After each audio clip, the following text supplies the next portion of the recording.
Chers amis, bonjour. Nous arrivons dans la paracha Shemot, nouveau livre de la Torah, Sefer Shemot. Et nous assistons donc à la première rencontre entre Moshe Rabbeinu et Hakadosh Baruch Hu. Cette rencontre est difficile, car Hakadosh Baruch Hu va venir en donnant une mission à Moshe Rabbeinu, et Moshe va avoir du mal à l'accepter.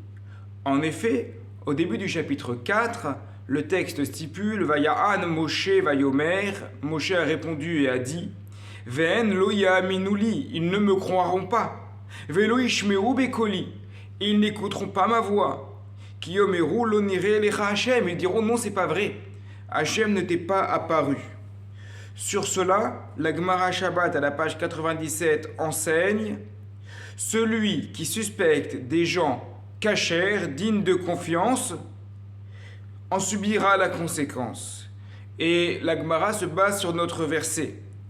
En effet, lorsque l'on passe un peu plus loin, toujours au chapitre 4 à partir du verset 27, lorsque finalement Moshe a décidé d'accepter la mission, il a retrouvé Aaron et tous les deux vont vers le peuple.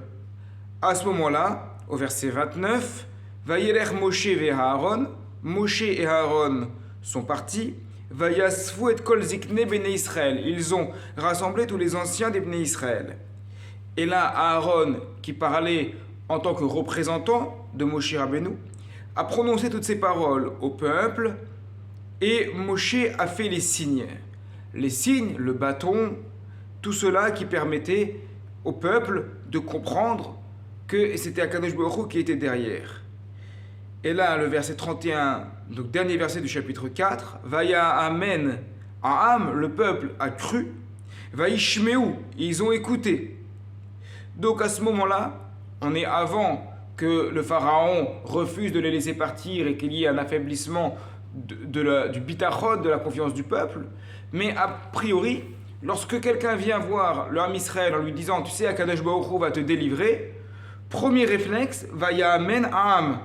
Le peuple y croit. Gemara Shabbat, toujours à la même page 97, Mikan chez Israël ma'aminim hem. De là, on a une preuve que les Bnei Israël sont des ma'aminim, sont des gens qui croient, qui sont dignes de confiance. Et dans ce cas-là, pourquoi Moshe Rabbeinu ne les croyait pas? Et pourquoi Moshe Rabbeinu avait besoin de preuves? Dit le Torah Tmima. Moshe Rabbeinu, à ce moment-là, avait effectivement un problème. Il avait un problème avec les Bnei Israël. Il ne faut pas oublier qu'il venait d'Égypte et qu'il avait été envoyé chez Yitro à Midian parce qu'il avait eu un problème avec des Bnei Israël. Et vous savez, lorsqu'on a tendance à avoir des problèmes avec certaines personnes, eh bien on va un peu trop rapidement généraliser. Moshe Rabbeinu, il avait eu un problème avec des membres du Kal Israël parce qu'il était descendu pour défendre deux personnes, deux juifs, et puis finalement ils se sont retournés contre lui, il s'est fait dénoncer au palais de Pharaon, donc il est parti avec une certaine rancune contre les Bnei Israël. Effectivement, peut-être inconsciente parce que c'est interdit d'être rancunier, mais au moins inconsciente. Et voilà que Akadosh Baruch Hu lui dit, tu vois, ce peuple-là, dont certains représentants t'ont dénoncé, qui ont fait que tu es parti en exil, il faut que tu les défendes. Et Moshe dit, mais on peut rien faire pour eux. On peut rien faire pour eux, et puis ils me croiront pas, alors j'ai besoin de signes. J'ai besoin de signes pour leur prouver que tu existes bien et que tu vas les délivrer d'Égypte. Dit le Torah Tmima, Moshe Rabbeinu n'a besoin des signes. C'est lui qui a besoin des signes, le peuple n'a pas besoin des signes. Le peuple d'Israël, c'est Ma'aminim, ce sont les descendants d'Abraham Avinu. À partir du moment où on vient, on leur dit d'une manière sérieuse, tu sais, Akadosh Baruch Hu va te délivrer, ils sont Ma'aminim, ils croient. Qui c'est qui a besoin des signes? C'est Moshe Rabbeinu. Parce qu'il n'avait pas vraiment confiance dans ce peuple, donc il a besoin de signes, parce qu'il fallait les convaincre. D'après lui, la simple parole ne suffisait pas. C'est l'idée qui se retrouve ici. C'est que des fois, on manque de confiance dans les autres, et on se dit, ceux-là, ils n'y arriveront pas, on ne peut pas les aider, on peut rien faire pour eux.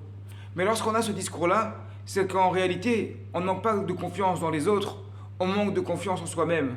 Parce qu'à partir du moment où on a confiance en soi-même, à partir du moment où on a confiance en Dieu, eh bien on sait que Akadosh Baruch Hu peut nous donner les forces, il peut nous donner les korotes d'aller vers les gens, d'aider les gens Et que à partir du moment où on a le discours qui convient, qui n'est pas quelque chose d'évident, mais il y a un discours qui convient à chaque personne, à partir du moment où on sait avoir le bon discours pour la bonne personne, alors à ce moment-là, chaque juif est capable d'avancer, d'être ma'amin et de se rapprocher d'Akadosh Baruch Hu. Shabbat shalom à toutes et à tous.